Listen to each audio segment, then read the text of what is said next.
টিউটোপিয়া নিয়ে এলো ডিজিটাল সহায়িকা, যেখানে থাকছে প্রত্যেকটি বিষয়ের সব অধ্যায়ের সব প্রশ্ন আর তার উত্তর সহ বিশ্লেষণ, যা পড়লে পরীক্ষার প্রিপারেশনের জন্য আর দরকার পড়বে না কোনো সহায়িকার, কোনো সহায়তার। তাই মানে বইয়ের আর কোনো মানে নেই। টিউটোপিয়ার ডিজিটাল সহায়িকা পেতে লক্ষ্য রাখো টিউটোপিয়া লার্নিং অ্যাপের ইউটিউব চ্যানেলে। হ্যালো স্টুডেন্টস, তোমরা সবাই কেমন আছো? আরও একবার ওয়েলকাম জানাচ্ছি ইউটিউব চ্যানেল আমাদের, অর্থাৎ টিউটোপিয়া লার্নিং অ্যাপের ইউটিউব চ্যানেলে তোমাদের সবাইকে আরও একবার আমি ওয়েলকাম জানাচ্ছি, সুমিত স্যার। তো চলে এসেছি তোমাদের সঙ্গে আজকে সম্পূর্ণ আর একটা নতুন চ্যাপ্টার নিয়ে।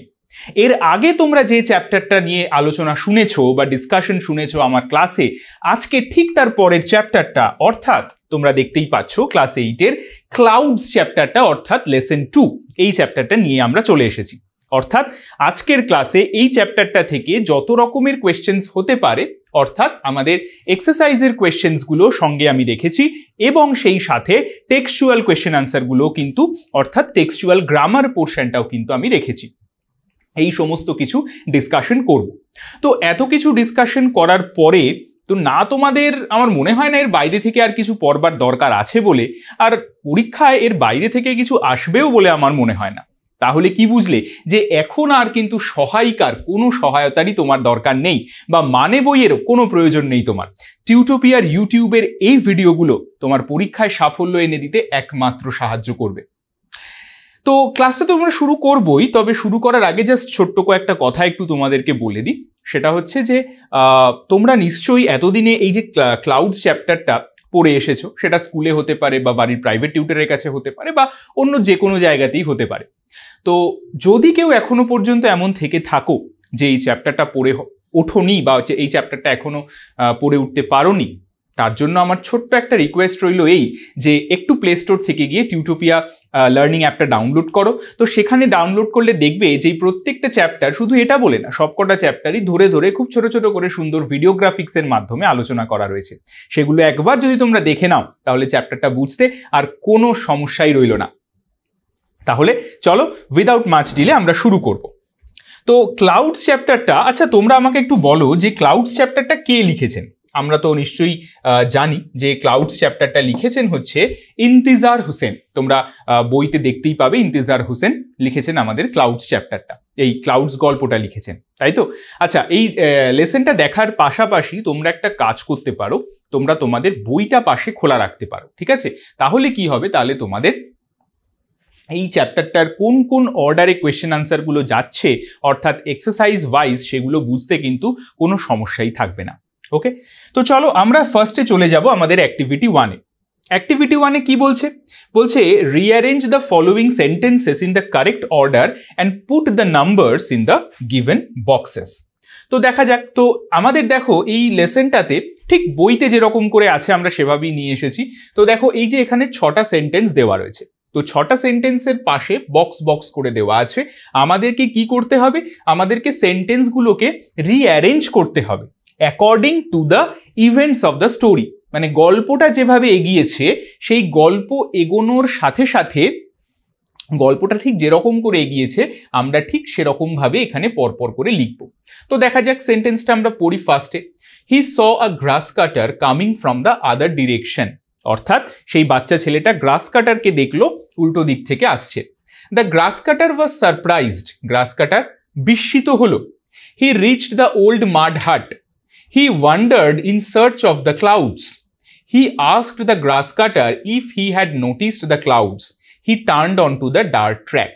তাহলে তোমরা আমাকে বলো যে এক্ষেত্রে প্রপার অর্ডারটা কি হতে পারে? তাহলে আমরা যারা গল্পটা পড়েছি আমরা জানি যে he saw a grass cutter coming from the other direction. The grass cutter, আচ্ছা প্রথমে আমরা দেখো এই ধরনের প্রশ্নগুলো তোমরা সলভ করবে কি করে। প্রথমে যখনই তোমরা এই ধরনের প্রশ্ন পাবে, একটুখানি গল্পটা মনে মনে ভিজুয়ালাইজ করে নেবে। ওকে, তো গল্পটা যদি তুমি মনে মনে ভিজুয়ালাইজ করো, তো এই যে এটা দেওয়া রয়েছে, এটা ইউনিট মানে অ্যাক্টিভিটি 1 থেকে দেওয়া রয়েছে, মানে ফার্স্ট পোর্শনটা থেকে দেওয়া রয়েছে, অবভিয়াসলি আমরা বুঝতে পারছি। তো এখানে দেখো কি রয়েছে, তো he saw a grass cutter coming from the other direction. সে গ্রাস কাটারকে দেখলো অন্য একটা দিক থেকে আসছে, তাই তো?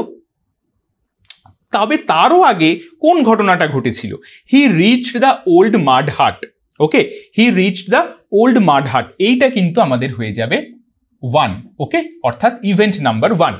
ইভেন্ট নাম্বার 2 কি? He turned on to the dirt track, তাহলে সে তারপর ওই মাড হাটটাকে ক্রস করে ডার্ট ট্র্যাকের দিকে চলে গেল। তাহলে এবার হয়ে গেল 1 2। তাহলে 3টা কি হবে এবার? He wandered in search of a clouds.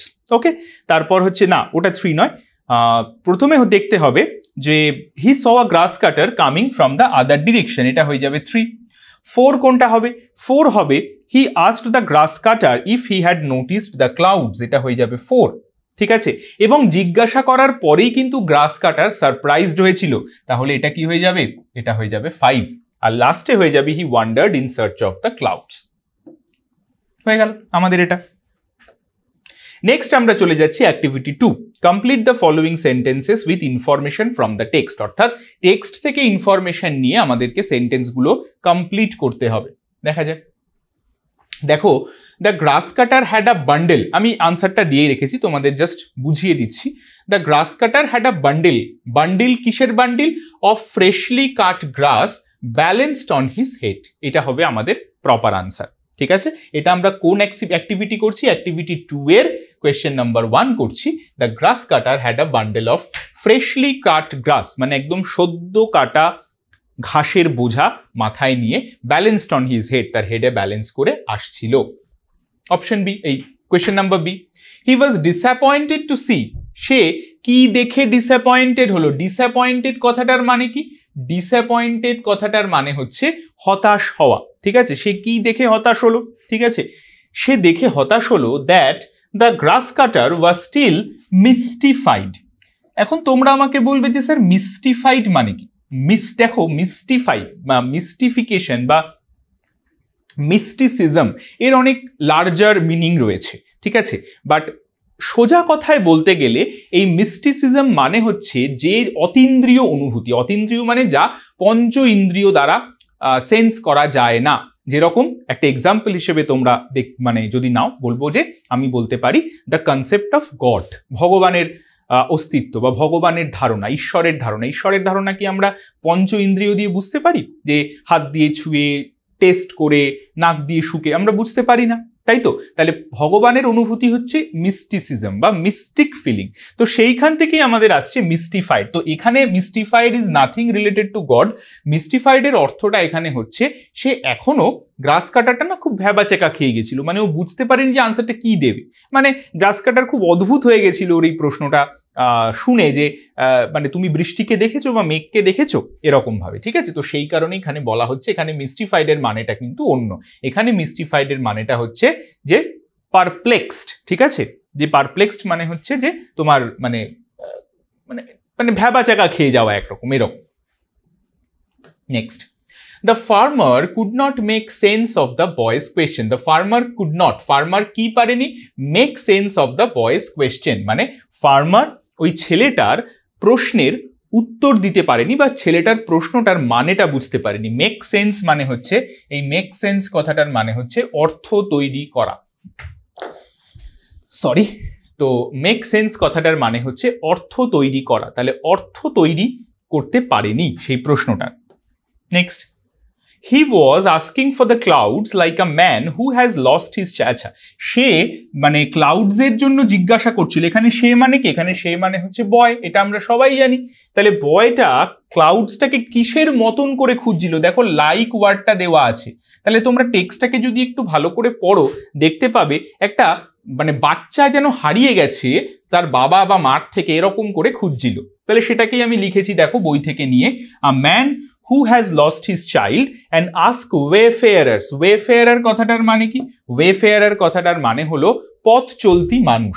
তাহলে wayfarer কথাটার মানে হচ্ছে পথ চলতি মানুষ। ঠিক আছে, পথ চলতে চলতে যাকে পাচ্ছে তাকেই জিজ্ঞাসা করছে if they have seen a child wandering, মানে বলছে যে as if a man lost his child, মানে সে এমনভাবে মেঘকে খুঁজছিল যেন এটা তার কোনো বাচ্চা হারিয়ে গেছে বা কোনো বাবা মায়ের কোনো বাচ্চা হারিয়ে গেছে, এবং সেই মানে সেই বাবা মা তার বাচ্চাকে খুঁজতে কি করছে না, রাস্তা দিয়ে যে যাচ্ছে সে তাকে জিজ্ঞাসা করছে যে তুমি কি আমার ছেলেকে দেখেছো, তুমি কি আমার ছেলেকে দেখেছো, ঠিক এরকম ভাবে। চলো নেক্সট চলে যাচ্ছি আমরা অ্যাক্টিভিটি 4-এ। বলছে right true, T for true, এটা তো আমরা জানি T for true, and F for false statements, ঠিক আছে, ইন দ্য গিভেন বক্সেস। তো দেখো ট্রু ফলস করানোর আগে আমি প্রত্যেকটা ক্লাসে একই কথাই বলি, তোমরা হয়তো যারা আমার আগের ভিডিও দেখেছো তারা জানো বা তারা বুঝতে পারবে যে ট্রু ফলসের বিষয়টার মধ্যে আমার একটা কথা বলার থাকে, যেটা হচ্ছে যে ট্রু ফলস তো লিখতেই হবে প্রথম কথা। আচ্ছা, আরেকটা মানে অ্যাকচুয়ালি দুটো বিষয়, সেটা হচ্ছে ট্রু ফলস আমরা লিখবো কি করে। বলেছে টি ফর ট্রু, ঠিক আছে। অনেকে কিন্তু বুদ্ধি করে টিটা এমনভাবে লেখে সেটা টি না এফ বোঝা যায় না, মানে ইচ্ছা করে স্যার টি বুঝলে মানে আপনি টি বুঝলে টি, এফ বুঝলে এফ, ঠিক আছে। এরকম চালাকি কিন্তু করতে যাবে না কেউ, যদি করতে যাও তাহলে এক্সামিনার কিন্তু কেটে 0 দিয়ে দেবে। মনে রাখবে এক্সামিনার তোমার থেকেও চালাক, ঠিক আছে। তো পরিষ্কার করে এরকম টি লিখবে, ফলস হলে পরিষ্কার করে এরকম ফলস লিখবে, ঠিক আছে। হ্যাঁ, এরকম টি এরকম এইসব কায়দা যেন কোথাও না থাকে, ওকে। তাহলে এটা হলো নাম্বার 1 পয়েন্ট। তাহলে নাম্বার 2 পয়েন্টটা কি? নাম্বার 2 পয়েন্ট হচ্ছে আমাদের শুধু টি এফ লিখলেই কিন্তু হয় না, আমাদের একটা কি দিতে হয়, গিভ সাপোর্টিং স্টেটমেন্ট। আমাদের একটা সাপোর্টিং স্টেটমেন্ট দিতে হয়। এই সাপোর্টিং স্টেটমেন্ট মানে হচ্ছে তুমি যে বলছো এই স্টেটমেন্টটা ট্রু বা তুমি যে বলছো এই স্টেটমেন্টটা ফলস, সেটা তুমি কিভাবে জানতে পারলে, তোমার উত্তরের সাপেক্ষে প্রমাণ দাও, ঠিক আছে। এই প্রমাণটাকেই বলা হয় সাপোর্টিং স্টেটমেন্ট। মানে টেক্সটায় তুমি কোন সেন্টেন্সটা পড়ে বা কোন জায়গাটা পড়ে তুমি বুঝতে পেরেছো তোমার এই আনসারটা ট্রু বা এই আনসারটা ফলস, তাহলে আমায় কি করতে হবে, সেই পার্টিকুলার আনসার মানে সেই পার্টিকুলার সেন্টেন্সটা আমাকে টেক্সট থেকে তুলে দিতে হবে। কেউ কিন্তু একটা গোটা প্যারা তুলে দেবে না। মনে করো একটা প্যারায় আনসার আছে, তুমি গোটা প্যারাটা লিখে দিলে, তাহলে কিন্তু মার্কস ডিডাক্ট করবে। সাপোর্টিং স্টেটমেন্ট মানে তোমার মিনিমাম 1 লাইন, ম্যাক্সিমাম 2 লাইনস, ঠিক আছে, এর বেশি কিন্তু দেওয়া যাবে না। জাস্ট ওই জায়গাটা তুলে দিলেই হবে। চলো আমি দেখাচ্ছি এক একটা করে, তাহলে আরো ক্লিয়ার হবে। দেখো বলছে in the morning the boy asked the first question to his father. সকালবেলা ছেলেটা তার প্রথম প্রশ্ন তার বাবাকে করেছিল। এটা কি সত্যি না ভুল? এটা আমরা দেখতেই পাচ্ছি। আচ্ছা, আমরা সাপোর্টিং স্টেটমেন্টটা দেখি। আচ্ছা, আমি প্রথমে এটা বলে রাখি, এটা হচ্ছে আমাদের ফলস, স্টেটমেন্টটা হচ্ছে আমাদের ফলস। কেন ফলস না, সাপোর্টিং স্টেটমেন্টটা দেখো, his mother was the first he had asked in the morning. তার মা ছিল প্রথম যাকে ও সকালবেলা প্রশ্নটা করেছিল। তার মানে সকালের প্রথম প্রশ্ন মাকে করেছে, বাবাকে করেনি। তাহলে আমাদের এই স্টেটমেন্টটা হয়ে যাচ্ছে ফলস, আর তার এগেইনস্টে সাপোর্টিং স্টেটমেন্ট হয়ে যাচ্ছে এটা। আর সাপোর্টিং স্টেটমেন্ট লেখার সময় দুটো জিনিস মাথায় রাখবে। সাপোর্টিং স্টেটমেন্টের শুরু হবে কোটেশন মার্ক দিয়ে, শেষও হবে ডাবল কোট দিয়ে, মানে কোটেশনের মধ্যে রাখতে হবে বা ডাবল ইনভার্টেড কমার মধ্যে রাখতে হবে, কারণ এটা তোমার সেন্টেন্স তুমি লিখছো না, এটা লেখকের সেন্টেন্স তুমি লিখছো, তুমি কোট করছো, তাই তো। আর আরেকটা কথা মনে রাখবে, সেটা হচ্ছে যে সাপোর্টিং স্টেটমেন্ট কিন্তু কেউ বানিয়ে নিজের ভাষায় দেবে না, ঠিক আছে। বানিয়ে নিজের ভাষায় লেখার জায়গা অনেক আছে, সেটা কোয়েশ্চেন আনসার আছে, কজ এফেক্ট আছে, অনেক জায়গা আছে, কিন্তু সাপোর্টিং স্টেটমেন্ট কিন্তু বইতে যা থাকবে ডিটো এক্স্যাক্ট সেই লাইনটাই দিতে হবে, মনে থাকবে। চলো, যদিও এটা অনেকে শুনতে একটু বোরিং লাগতে পারে, কারণ আমি প্রত্যেক ক্লাসে একই জিনিস রিপিট করি, কিছু করার নেই ভাই, কারণ প্রত্যেকটা ক্লাসেই তোমরা নতুন অনেকে থাকো বা অনেকে আছো যারা হয়তো ফার্স্ট টাইম আমার ক্লাস দেখছো এই ভিডিওটা, তাদের জন্য আমাকে বলতে হয়। তো প্রত্যেকটা ক্লাসে কিছু কমন জিনিস থাকবে যেগুলো আমি এক্সারসাইজ শুরু করার আগে বলে নেব। চলো দেখা যায় next. The boys mother asked him to go to the school. যে বয়ের ছেলেটার মা তাকে বলেছিল স্কুলে যেতে। এটা কি হচ্ছে? এটা হচ্ছে কিন্তু স্টেটমেন্টটা ট্রু। কেন ট্রু না, দেখো সাপোর্টিং স্টেটমেন্টে বলছে, মা বলছে wash quickly, it your breakfast and go to school.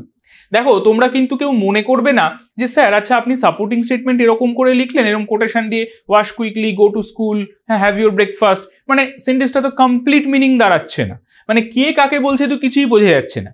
একটা জিনিস মাথায় রাখবে, যেটা আমি বললাম একটু আগে, যে এটা কিন্তু বোঝানোর জন্য নয়। তুমি যেই সেন্টেন্সটা পড়ে বুঝেছো যে এই স্টেটমেন্টটা ফলস অর ট্রু, জাস্ট সেটাই তোমাকে লিখে দিতে হবে।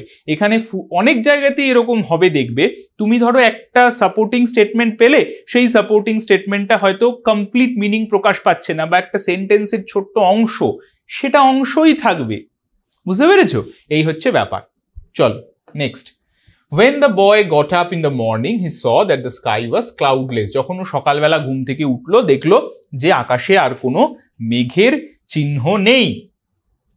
এটা কি হবে? অবশ্যই অপশন মানে ট্রু হবে। কেন না, when he got up in the morning he was amazed. কেন amazed হয়ে গেছিল? the sky was clear and empty. the sky was clear, আকাশ ছিল পরিষ্কার, and empty। আচ্ছা, এই empty মানেটা কি? এই empty মানেই তো cloudless, তাই না? empty মানেই তো cloudless, তাহলে এই তো ব্যাপারটা একই হয়ে গেল, তাহলে এটাই হবে সাপোর্টিং স্টেটমেন্ট।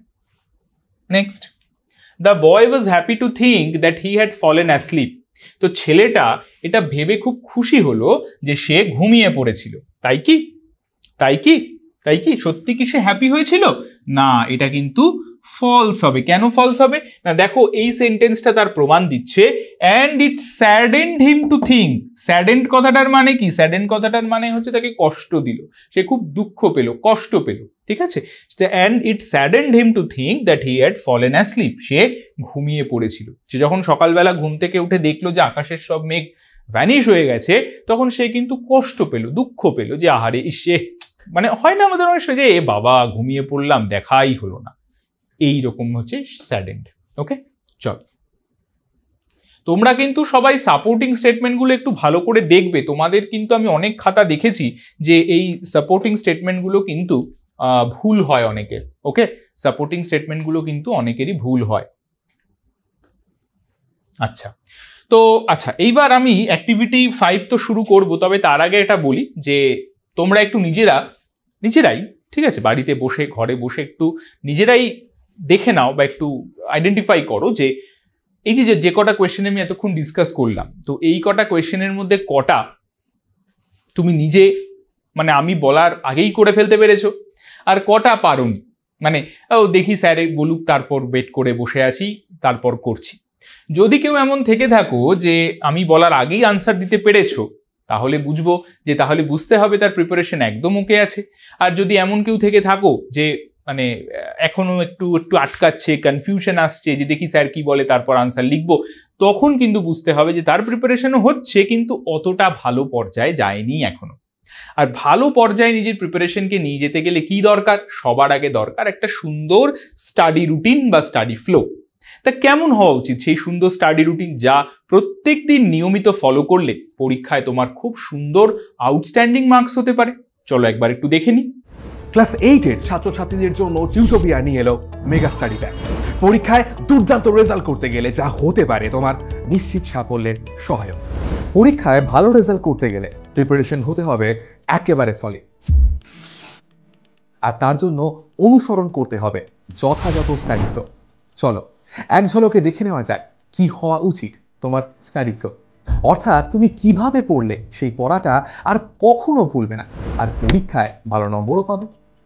পড়ার ক্ষেত্রে প্রথমে দরকার কনসেপ্ট, অর্থাৎ বিষয় সম্পর্কে স্বচ্ছ ধারণা। প্রত্যেকটা সাবজেক্টে প্রত্যেকটা চ্যাপ্টার কারোর থেকে বুঝে নেওয়া, তারপর সেই বিষয় রিলেটেড প্রত্যেকটা ডাউটকে ক্লিয়ার করা। এরপরে তৃতীয় ধাপ, সেই চ্যাপ্টারটার উপর সংক্ষেপে একটা ব্রিফ নোট পড়া, এবং চতুর্থ ধাপ হলো সেই চ্যাপ্টারের সম্ভাব্য প্রশ্নোত্তরগুলোকে পড়ে ফেলা, যার উপর নির্ভর করবে তোমার পরীক্ষার সাফল্য। এরপর তোমার প্রস্তুতি কত দূর তার জন্য তোমাকে দিতে হবে চ্যাপ্টার ওয়াইজ মক টেস্ট। তবে শুধুমাত্র টেস্ট দিলেই কিন্তু হবে না, বিশেষজ্ঞ কোনো শিক্ষককে দিয়ে সেই উত্তরপত্র চেক করিয়ে বুঝে নিতে হবে কোথায় কোথায় খামতি রয়েছে। যদি টেস্টের ফল ভালো হয় তবে বুঝতে হবে তোমার প্রস্তুতি কমপ্লিট, এবার তুমি পরের অধ্যায়ে যেতে পারো। আর ফল খারাপ হলে এই পুরো প্রক্রিয়াটা আরও একবার রিভাইজ করতে হবে। তবে বলে রাখি, তোমার এই প্রস্তুতির ক্ষেত্রে তোমার সাহায্য করতে পারে পশ্চিমবঙ্গ বোর্ডের বাংলা মাধ্যমে ছাত্রছাত্রীদের পড়াশোনার জন্য একমাত্র অ্যাপ টিউটোপিয়া। এই পুরো স্টাডি ফ্লোর জন্য টিউটোপিয়াই হলো অল ইন ওয়ান সলিউশন। কিভাবে? Step 1, concept video. টিউটোপিয়া অ্যাপে প্রত্যেক অধ্যায়ের বিষয়গুলো ছোট ছোট টপিকে ভেঙে নিয়ে গ্রাফিক্স অ্যানিমেশনের সাহায্যে এমনভাবে বোঝানো হয়েছে যা তোমাদের পড়তেও ভালো লাগবে আর মনেও থাকবে। Step 2, live class and doubt clearing. Tutopia live ক্লাসে সেই বিষয়গুলোই বোঝানো হয় বিশদে। পাশাপাশি প্রত্যেকটা ক্লাসে থাকে ডাউট ক্লিয়ারিং সেশন, যেখানে সরাসরি তোমাদের সমস্ত ডাউট বা সংশয়ের নিরসন হতে পারে। Step 3. Brief notes. নোটসের জন্য টিউটোপিয়ায় তোমরা পাবে স্মার্ট নোটস, যেখানে সংক্ষেপে টু দি পয়েন্টে অধ্যায়ের ব্রিফ নোট তো করাই রয়েছে। Step 4. Question and answer. আমাদের অ্যাপের নোটসে প্রশ্নোত্তরের আলোচনা তো থাকছে, সেই সঙ্গে একটা অধ্যায় সব রকমের প্রশ্নোত্তরের জন্য এখন তোমাদের কাছে থাকছে ইউটিউবের এই ক্লাসগুলো, অর্থাৎ টিউটোপিয়া ডিজিটাল সহায়িকা। Step 5. Mock test. টেস্ট দেওয়ার জন্য টিউটোপিয়া থাকছে প্রত্যেকটা বিষয়ের অধ্যায় ভিত্তিক mock test. Step 6. Answer sheet checking and model answer. উত্তরপত্রের ছবি তুলে আমাদের কাছে পাঠিয়ে দিলে বিশেষজ্ঞ শিক্ষক খাতা দেখে তোমায় জানিয়ে দেবেন তোমার পরীক্ষার মার্কস এবং তাদের পরামর্শ। সেই সঙ্গে তোমরা পেয়ে যাবে মডেল উত্তরপত্র, যা দেখে তোমরা বুঝতে পারবে কিভাবে লিখতে হয় কোনো একটা প্রশ্নের আদর্শ উত্তর। তাহলে হলো কিনা তোমার পারফেক্ট স্টাডি ফ্লোয়ের অল ইন ওয়ান সলিউশন। আর এই সব কিছু নিয়েই অষ্টম শ্রেণীর ছাত্রছাত্রীদের জন্য টিউটোপিয়ার এই মেগা স্টাডি প্যাক। বিশদে জানতে ফোন করো এই নাম্বারে। দেখলে তো, এরকম সুন্দর একটা স্টাডি ফ্লো মেনটেন করে যদি তোমরা পড়াশুনো করো, তাহলে কে তোমাদেরকে আটকাবে পরীক্ষাতে 90% মার্কস পাওয়া থেকে আটকাতে? কেউ পারবে না। এটা আমি সুমিত স্যার তোমাকে বলছি। চলো, তো এবার আমরা আর দেরি না করে চলে যাব আমাদের নেক্সট অ্যাক্টিভিটিতে, যেটা নাম হচ্ছে activity 5, answer the following questions. এবার এটা কিন্তু একেবারে ডিরেক্ট কোয়েশ্চেন আনসার। ওকে, কি বললাম? একেবারে ডিরেক্ট কোয়েশ্চেন আনসার। চলো, উইচ কোয়েশ্চেন, ফার্স্ট কোয়েশ্চেনটা আছে, দেখো এখানেও কোয়েশ্চেন আছে। Which question haunted the boy? আচ্ছা, এখানে হন্টেড মানে কি? হন্টেড মানে কিন্তু এখানে তাড়া করে বেড়ানো। কি বললাম? তাড়া করে বেড়ানো। তাড়া করে বেড়ানো, তাড়া করে বেড়ানো মানে সব সময় তাকে ওই প্রশ্নটা ভাবাচ্ছে, সেটাকেই বলা হয় হন্টিং। এখানে হন্টেড মানে কিন্তু হন্টেড হাউসের হন্টেড নয়, ঠিক আছে? ওটাও যদিও কিছুটা সিমিলার সেন্স, বাট পুরোপুরি নয়। এখানে হন্টেড মানে কিন্তু ওই তাড়া করে বেড়ানো, মানে ভাবানো, খুব ভাবাচ্ছি। দেখা যাক। The question that haunted the boy was that where the clouds had gone, মেঘেরা কোথায় গেল। জাস্ট এটুকুই আনসার হবে, আর কোনো বেশি কিছু লিখতে হবে না। Next, what did the boy see in the middle of the night? What did the boy see in the middle of the night? In the middle of the night, the boy saw the rumbling of the clouds, the occasional flashes of lightning, and the day. আচ্ছা, in the middle of the night, যে মধ্যরাতে কি দেখলো? মধ্যরাতে হঠাৎ করে তার যখন ঘুম ভেঙে গেল, the boy saw the rumbling of the clouds, মেঘের গুড়মুড় গুড়মুড় আওয়াজ, the occasional flashes of lightning, মাঝে মাঝে কি বিদ্যুৎ চমকের ঝলক, and the dense and black clouds foretelling of rain. foretelling মানে যেটা বৃষ্টির পূর্বাভাস দিচ্ছে, এরকম মেঘ আকাশে ঘুরে বেড়াচ্ছে। এগুলো অ্যাকচুয়ালি প্রত্যেক কটাই টেক্সট থেকে নেওয়া রয়েছে। এগুলো যারা আমার লাইভ ক্লাসে জয়েন করেছো তোমাদের মধ্যে, বা যারা অলরেডি আমার কাছে লাইভ ক্লাস করছো, তারা এই মিনিংগুলো জানো, বা আমি প্রত্যেক কটাই কিন্তু ক্লাসে পড়ানোর সময় ধরে ধরে বলেছি। তাই আরেকবার বলে দিই যখন প্রসঙ্গটা উঠলো, সেটা হচ্ছে যে আমার যদি লাইভ ক্লাসে জয়েন করো, অর্থাৎ টিউটোপিয়া লাইভ ক্লাস মানে টিউটোপিয়া লাইভ অ্যাপের লাইভ ক্লাসে কোর্সটাকে সাবস্ক্রাইব করো, তোমাদের কিন্তু আমি পড়াবো ইংলিশ। এই প্রত্যেক কটা চ্যাপ্টার খুব ধরে ধরে সুন্দর করে অ্যানালিসিস করে করে পড়াবো। ইউটিউবে তোমরা জানোই যে এইটুকু ছোট সময়ের মধ্যে পুরোটা ম্যানেজ করা যায় না, তাই জন্য লাইভ ক্লাসের পরিকল্পনা আছে আমাদের, এবং সেই পরিকল্পনা মতন আমরা কিন্তু পথ চলাও শুরু করে দিয়েছি। এবং তোমাদের বন্ধুবান্ধব বা তোমাদের মতোই ওয়েস্ট বেঙ্গল থেকে কিন্তু প্রচুর হাজার হাজার স্টুডেন্ট আমাদের কাছে লাইভ ক্লাস করছে। তাই যদি তোমরাও আমার সাথে লাইভ ক্লাস করতে চাও, তাহলে দেরি না করে কল করো নিচে দেওয়া নাম্বারে, অথবা ডাউনলোড করো টিউটোপিয়া লার্নিং অ্যাপ। ওকে, চলো। Next question, how did he feel as he walked between the fields? সে কি ফিল করলো যখন সে মাঠের মধ্যে দিয়ে যাচ্ছিল? As he walked between the fields, যখন সে মাঠের মধ্যে দিয়ে হেঁটে যাচ্ছিল, he felt that his whole body was on fire, তার গোটা দেহটা যেন আগুনের মধ্যে দিয়ে হেঁটে যাচ্ছে, মানে এত গরম, এটুকুই লিখতে হবে। প্রত্যেকটা, দেখো তোমরা একটা জিনিস নোটিস করবে, প্রত্যেকটা কোয়েশ্চেনই কিন্তু টেক্সট থেকে দেওয়া রয়েছে। টেক্সটটা ভালো করে পড়লে প্রত্যেকটা কোয়েশ্চেনেরই কিন্তু আনসার দেওয়া যাবে। আর তাই জন্য টেক্সটটা ভালো করে পড়ে তোমাদের কিন্তু একটু বানিয়েও লিখতে হতে পারে, কারণ পুরোপুরিভাবে টেক্সট থেকে হয়তো লিখে দিলে ভালো লাগবে না শুনতে, বা সেন্টেন্সটা বা আনসারটা গোছানো লাগবে না। যেরকম ঠিক আগের আনসারটাই দেখো, এই যে ব্ল্যাক ক্লাউডস ফোরটেলিং অফ রেন, এই ফোরটেলিং অফ রেন এই ফ্রেজটা কিন্তু আমি বইতে কোথাও দেখবে না তোমরা, এটা কিন্তু আমি বানিয়ে দিয়েছি, ঠিক আছে? এরকম ছোট ছোট ছোট ছোট জিনিসগুলো, টেকনিক্সগুলো তোমাদেরও কিন্তু অ্যাপ্লাই করতে হবে। চলো, what did he do after reaching the shelter of the tree? সে গাছের ছায়ায় পৌঁছে কি করলো? After reaching the shelter of the tree, গাছের ছায়ায় পৌঁছে he splashed the cool water from the Persian wheel. Splash মানে জলের ছিটে দিত, মানে ঠান্ডা পার্সিয়ান হুইল যেটা ঘুরছিল, তোমরা গল্পটা পড়েছো জানো, আর এক্সপ্লেন করলাম না।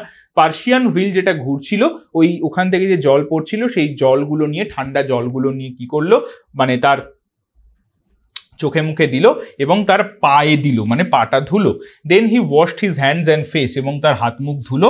And drank his fill, drank his fill মানে আকণ্ঠ পান করলো, মানে গলা ভরে, মানে তেষ্টা একেবারে প্রাণ ভরে জলটা খেলো আর কি। আমরা বলি না যে কোথাও খুব জল তেষ্টা পেলে হয়তো আমরা এক বোতল জলই ফাঁকা করে দিলাম, ঠিক আছে? তো এটাকে বলা হয় ড্র্যাঙ্ক হিজ ফিল, মানে পুরো আকণ্ঠ পান করা। এইবার চলে যাচ্ছি আমরা অ্যাক্টিভিটি 6-এ, বলছে feel in the chart with information from the text. Text থেকে ইনফরমেশন নিয়ে এটাকে ফিল ইন দ্য ব্ল্যাঙ্কস করতে হবে। দেখো তোমরা যদি টেক্সটটা খোলো, টেক্সটটা খুললে দেখতে পারবে যে এই ওয়ার্ডগুলো, প্রত্যেকটারই ওয়ার্ডগুলো দেওয়া রয়েছে। কি বললাম? প্রত্যেকটারই ওয়ার্ডগুলো দেওয়া রয়েছে। আমরা কি করতে হবে? আমাদের ভাইগুলোকে লিখতে হবে। আচ্ছা, তো এইখানে একটা তোমরা নিশ্চয়ই তোমাদের কমন সেন্স অ্যাপ্লাই করে একটা জিনিস বুঝতে পারছো যে এই হোয়াট আর ওয়াই এর আরেকটা সিমিলার নাম আছে, যেটা এরকম তোমরা পাও এই ধরনের এক্সারসাইজ করতে গিয়ে। এক্স্যাক্টলি সেটা আর কিছুই না, সেটাকে আরেকটা ভাষায় বলে এফেক্ট আর কজ, ঠিক আছে? যা কজ তাই হোয়াই, যা এফেক্ট তাই হচ্ছে হোয়াট। তো এরকম করে কিন্তু তোমাদের কজ এফেক্টের বদলে হোয়াট আর হোয়াই হিসেবেও আসতে পারে, ঘাবড়াবে না, মাথাটাকে একটু খাটাবে, কমন সেন্স অ্যাপ্লাই করবে, তাহলেই বুঝতে পারবে। দেখো তাহলে এফেক্টগুলো দেওয়া রয়েছে, কজগুলো আমাদের লিখতে হবে, তাই তো? তাহলে ফার্স্ট এফেক্টটা কি আছে? দ্য বয় ওয়াজ ওপেন মাউথড, তাই তো? কি বলছে? The boy was open mouthed. Open mouthed মানে কি? ওপেন মাউথড মানে হচ্ছে বিস্ময়ে মুখ হাঁ হয়ে গেল, অবাক হয়ে গেল। He was surprise to know, কারণটা কি? He was surprise to know that the old man had once lived in a place where it hadn't rain for 10 years। সেই বৃদ্ধ মানুষটার থেকে এটাই শুনে অবাক হলো যে বৃদ্ধ মানুষটা এমন একটা জায়গায় থাকতো যেখানে নাকি 10 বছর টানা বৃষ্টি হয়নি একবার। ভাবতে পারছো? 10 বছর বৃষ্টি হয় না। আমরা 2-3 মাস বৃষ্টি না হলেই কিরকম করতে থাকি, আর সেখানে 10 বছর বৃষ্টি হয়নি, ঠিক আছে? কত কষ্ট করে মানুষ এখনো জীবন ধারণ করে। চলো নেক্সট দেখি। The earth was damp under foot, মানে পায়ের তলায় মাটিটা ছেলেটার ভেজা ভেজা লাগছিল। কেন না? কারণ হচ্ছে there came rain in the absence of the boy, ছেলেটার অ্যাবসেন্সে বৃষ্টি কিন্তু এসেছিল। Next, the boy hurried home, ছেলেটা হারিড মানে কি? তাড়াতাড়ি করে ঘরের দিকে দৌড়লো। কারণ he wanted to know how fresh and clean the jamun tree in his courtyard looked। সে কেন তাড়াতাড়ি দৌড়লো? তার বাড়ির কোর্টইয়ার্ড মানে কি? কোর্টইয়ার্ড মানে হচ্ছে উঠোন। বাড়ির উঠোনে একটা জাম গাছ ছিল, জামুন মানে জাম গাছ, তো বাড়ির উঠোনে একটা জামুন গাছ ছিল, ঠিক আছে? জাম গাছ। তো সেই জাম গাছটা বৃষ্টিতে ভিজে কিরকম দেখতে হয়েছে এটা দেখার জন্য কিন্তু সে দৌড়লো বাড়ির দিকে। When he got home, he saw everything had changed. When he got home, he saw everything had changed. যখন সে বাড়ি পৌঁছলো তখন দেখলো যে সমস্ত কিছুই চেঞ্জ হয়ে গেছে। The rain had change the environment, কারণ কি? বৃষ্টি এসে কি করলো? গোটা প্রকৃতিটাকেই কিন্তু বদলে দিয়েছিল। এটাই কারণ। খুবই সোজা, প্রত্যেকটা জিনিসই খুব সোজা, তোমরা হয়তো নিজেরাও পারবে। জাস্ট আমি একবার তোমাদের সঙ্গে ডিসকাস করে দিচ্ছি আনসারগুলো। তোমরা মিলিয়েও নিতে পারো। পরেরটা আবার বলেছে দেখো, আনসার দ্য ফলোইং কোয়েশ্চেন্স। আরো কিছু কোয়েশ্চেন্স আমরা দেখি। What did the old man say about the place where he once lived? সেই যে মানে বৃদ্ধ লোকটা কি বলেছিল সেই প্লেসটার সম্বন্ধে যেখানে সে থাকতো এক সময়? The old man said that he once lived in a place where it hadn't rained for 10 years, যেখানে 10 বছর ধরে কোনো বৃষ্টি বাদলা হয়নি। ওকে, চলো। How did the boy feel as he reached the mud hut? যখন মাড হাটে সে পৌঁছলো তখন কিরকম ফিল করলো? The boy felt as he reached the mud hut আর nip in the air. Nip in the air মানে, নিপ ইন দ্য এয়ার মানে হচ্ছে একটু হালকা ঠান্ডার ঝলক। Nip in the air and the earth was damp under foot. বৃষ্টি হওয়ার পর যেরকম হয় না, একটা হালকা সুন্দর হাওয়া আসে, হাওয়া থাকে, ভেজা ভেজা একটা ভাব থাকে, সেই ভাবটা। And the earth was damp underfoot, এবং মাটি এবং পায়ের তলায় মাটিটা ভেজা। What did the boy do as he stood under the jamun tree? সেই ছেলেটা কি মানে যখন সে জামুন ট্রির তলায় দাঁড়িয়েছিল সেই ছেলেটা কি করেছিল? As the boy stood under the jamun tree he let the rain drops fall on his head. সে বৃষ্টির ফোঁটাগুলো তার মাথায় পড়তে দিল, মানে দাঁড়িয়েছিল এবং বৃষ্টির ফোঁটা উপর থেকে পড়ছে, সে যেন শরীর পেতে সেই বৃষ্টির ফোঁটাকে এনজয় করছে, তার গায়ের উপর পড়ছে এবং সেটা সে এনজয় করছে। And face from the leaves, এবং সেই গাছের পাতা থেকে, গাছের ডাল থেকে যে জলের ফোঁটাগুলো ঝরে ঝরে পড়ছে সে সেটা এনজয় করছে। Why did the clouds shed rain in the absence of the boy? ছেলেটার অ্যাবসেন্সে মেঘটা মানে কেন মানে ছড়িয়েছিল বৃষ্টি? As the boy walked so far in the dust and sun in search of the clouds, যেহেতু বয় বৃষ্টির খোঁজে অনেক দূরে গেছিল, ধুলো কাদা বালি পেরিয়ে, in search of the clouds, মেঘের খোঁজে, the clouds came, মেঘ এলো, and shed rain in his absence, এবং তার অ্যাবসেন্সে বৃষ্টি ঝরিয়ে চলে গেল। এই হচ্ছে আনসার। তোমরা এই আনসারগুলো একটা কাজ করতে পারো, দেখেও নিতে পারো বা চাইলে লিখেও নিতে পারো বা স্ক্রিনশটও তুলে নিতে পারো, ঠিক আছে? লিখে নেওয়াটাই আমার মতে বেস্ট। একটা ইংরেজি খাতা যেটা তোমাদের আছে, মানে খুলে একটু লিখে নেবে, তাহলেই সব থেকে পরীক্ষার সময় মনে থাকবে। দেখো অ্যাক্টিভিটি 8-এ আন্ডারলাইন দ্য ভার্বস। এবার আমরা চলে আসছি কিন্তু গ্রামার অ্যান্ড ইউজে। এবার আমরা কিসে চলে আসছি? গ্রামার ইউজে, ঠিক আছে? গ্রামার দেখা যায়। I shall be reading a, আচ্ছা এখানে কি বলেছে গ্রামারে?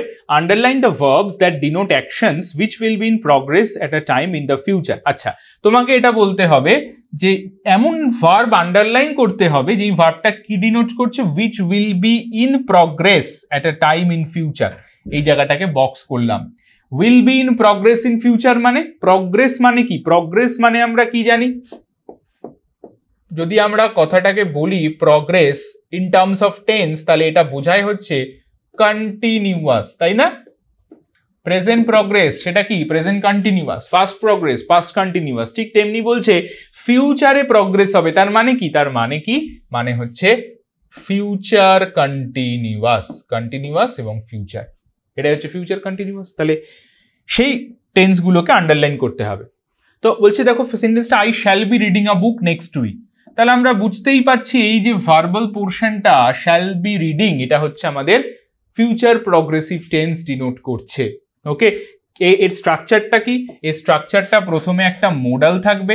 মোডাল মানে শ্যাল, উইল, মে, মাইট, এগুলো ফিউচার টেন্সে আমরা জেনারেলি দুটো মোডাল ইউজ করে থাকি, শ্যাল আর উইল, ঠিক আছে? আর পাস্ট হলে উড। মোডাল ইউজ করে থাকি। তারপর মোডালের পর একটা বি ভার্ব হবে, তারপর কি হবে? মেইন ভার্ব, এমভি মানে মেইন ভার্ব প্লাস আইএনজি। এইটা হচ্ছে স্ট্রাকচার, আমরা সবাই জানি এটা স্ট্রাকচার। ওকে, তাহলে এইটা হয়ে যাবে কিন্তু আমাদের ফিউচার কন্টিনিউয়াস টেন্স। ঠিক তেমনি পরেরটা, আমি পরেরগুলো আর এরকম ভেঙে দেখাবো না, তোমরা আশা করি বুঝতেই পারছো। You will be going to school tomorrow, তাহলে কোনটুকু হবে ভার্ব? আমাদের আন্ডারলাইন করব will be going. Okay, they will be visiting our house next month, এখানেও ঠিক তেমনি will be visiting। ওকে, বেশ, এইবারে আমরা চলে যাব activity 8B। I shall have written the story by then, I shall have written the story by then, I shall have written the story by then। আচ্ছা এখানে কি বলেছে, underline the verbs that denote actions, আচ্ছা which will be completed in the future. এই will be completed in the future মানে আমরা বুঝতে হবে যে ফিউচার পারফেক্ট, ঠিক আছে, ভবিষ্যতে কোনো একটা নির্দিষ্ট সময়ে কাজটা শেষ হচ্ছে, তার মানে সেটা কি, তার মানে সেটা ফিউচার পারফেক্ট। ওকে, ফিউচার পারফেক্ট।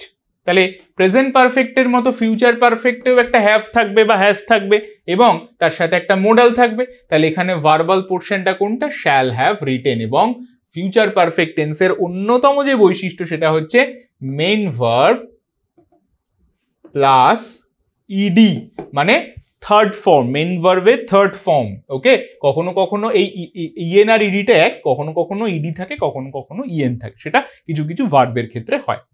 চলো, তো এখানেও দেখো উইল হ্যাভ লেফট, স্ট্রাকচারটা প্র্যাকটিস করলেই বুঝতে পারবে। এখানেও you shall have gone to the fair, তুমি মেলায় সেই সময় চলে যাবে, you shall have gone. Okay, next এইবার অ্যাক্টিভিটি 8C-তে বলছে read the following sentences. Okay, identify the future continuous tense and future perfect tense and fill in the table given below. মানে আমাদের বেশ কিছু মেশানো দেওয়া রয়েছে, future perfect and future continuous. তো সেটা আমাদের বাছাই করতে হবে কোনটা ফিউচার পারফেক্ট, কোনটা future continuous. I shall be playing in the field, তাহলে এখানে তোমরা বলো শ্যাল বি প্লেয়িং তো ভার্বাল সেকশন আমি জানি, তাহলে এটা কি ফিউচার পারফেক্ট না ফিউচার কন্টিনিউয়াস। তো আমরা যখনই দেখতে পাচ্ছি আইএনজি আছে তার মানেই আমরা কি ধরে নেব, এর মানেই হচ্ছে আমরা এটা জানবো ফিউচার কন্টিনিউয়াস। কি বললাম, future continuous. Next, she will have recited, আবার উইল হ্যাভ রিসাইটেড, ভার্বের থার্ড ফর্ম মানে কি চোখ নাক বুঝে, future perfect, future perfect. Next, you will have enjoyed, will have enjoyed, আবার দেখো এনজয়েড কি আছে, ভার্বের থার্ড ফর্ম, তাই না, ভার্বের থার্ড ফর্ম, তাহলে কি হবে ফিউচার পারফেক্ট।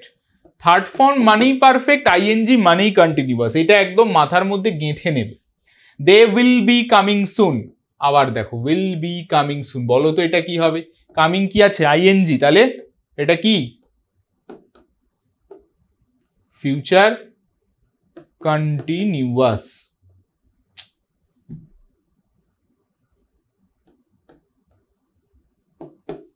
বোঝা গেল?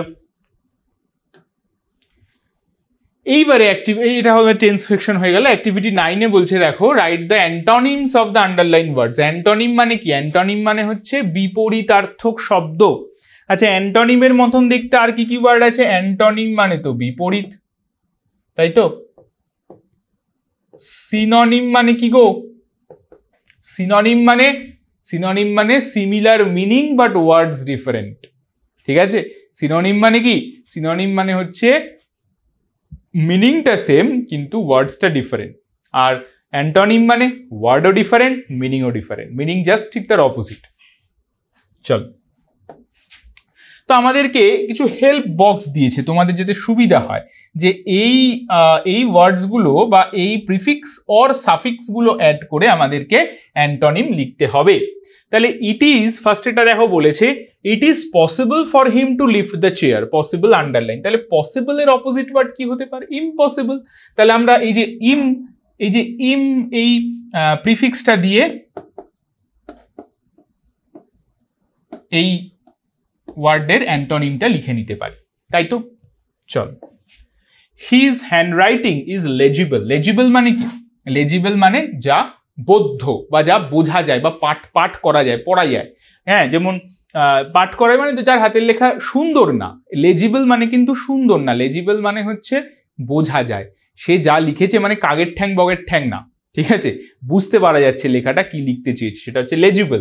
তাহলে লেজিবলের অপোজিট ওয়ার্ড কি হয় বলো তো, লেজিবলের অপোজিট ওয়ার্ড হয়ে যায় ইললেজিবল। তাহলে এই যে দেখো ইল রয়েছে, এই ইলটা দিয়ে কি করতে হবে, ইল প্রিফিক্সটা বসিয়ে ইললেজিবল ওয়ার্ডটাকে বানাতে হবে। ইললেজিবল মানে দুর্বোধ্য, মানে ডাক্তারদের হ্যান্ডরাইটিং, তাই না, ডাক্তারদের হ্যান্ডরাইটিং হচ্ছে ইললেজিবল। একমাত্র ওষুধের দোকানের লোকই বুঝতে পারে, আর কেউ বুঝতে পারে না, তাই তো? চলো next, their claim is not reasonable, তাদের দাবিটা যুক্তিযুক্ত নয়। রিজনেবল মানে যুক্তিযুক্ত, তাদের দাবিটা যুক্তিযুক্ত নয়। তাহলে যুক্তিযুক্ত যদি না হয় তাহলে যুক্তিযুক্তের তাহলে এই রিজনেবলের অপোজিট কি? রিজনেবলের অপোজিট হচ্ছে আনরিজনেবল। ইউএন প্রিফিক্সটা বসিয়ে আমি কি করতে পারি? আনরিজনেবল। ওকে, আনরিজনেবল। চলো নেক্সট, একটাই বাকি রইল, হি বিলিভস হিজ ফ্রেন্ড। ওহো সরি, এখানে না একটা ছোট্ট প্রিন্টিং মিস্টেক হয়েছে, মানে টাইপিং মিস্টেক। এখানে না ফ্রেন্ডের তলায় আন্ডারলাইন হবে না, এখানে আন্ডারলাইনটা হবে বিলিভস এর তলায়। এটা একটু প্লিজ তোমরা মানে করে নাও, কারেকশন করে নাও। মানে এটা হয়তো মানে যিনি টাইপ করেছেন এই পুরো বোর্ডের বিষয়টা, তিনি হয়তো একটু কোনো কারণে মিস্টেক করে গেছেন। ঠিক আছে, আমি তোমাদের ঠিক টাইম বলে দিলাম, বিলিভস এর তলায় আন্ডারলাইন হবে। তাহলে বিলিভস এর তলায় যদি আন্ডারলাইন হয় তাহলে বিলিভস এর অপোজিট কি গো? ডিসবিলিভ বা ডিসবিলিভস। তাহলে কি হবে? এই ডিসটা বসে যাবে। কি হবে? ডিসটা বসবে। হি ডিসবিলিভস হিজ ফ্রেন্ড। বুঝতে পেরেছো? তো এই ছিল মোটামুটি আমাদের এই চ্যাপ্টারটা থেকে এক্সারসাইজ সলভ করা। তো যারা আমি এছাড়া আমাদের এই এক্সারসাইজ সলভে বাকি রয়ে যায় যেটা হচ্ছে রাইটিং স্কিল, যেটা রাইটিং স্কিলটা আমি এখানে করাই না বা সম্ভব হয় না। রাইটিং স্কিলটা আমি মোটামুটি আমাদের লাইভ ক্লাসে আমি আলোচনা করি। এখানে এই ছোট ছোট যে কোয়েশ্চেন্সগুলো ভাবে তোমাদের সঙ্গে ডিসকাস করলাম। আশা করি তোমাদের এটা থেকে কিছু উপকার হতে পারে। যদি উপকার হয় সেটাও জানিও, যদি না উপকার হয় সেটাও জানিও। ঠিক আছে, কমেন্ট সেকশন রইল, কমেন্ট সেকশনে কমেন্ট করে জানিও কেমন লাগলো ক্লাস। এবং পরের দিন আমি আবার কিন্তু একটা নতুন চ্যাপ্টার অর্থাৎ এর পরের চ্যাপ্টারটা নিয়ে আমি হাজির হব তোমাদের সাথে। ঠিক এরকম করেই বেশ কিছু প্রশ্ন উত্তর ডিসকাস করব। তাহলে চলো আজকের মতন টাটা বাই বাই, দেখা হচ্ছে নেক্সট ক্লাসে নতুন চ্যাপ্টারে। ততক্ষণ পড়তে থাকো এগুলো।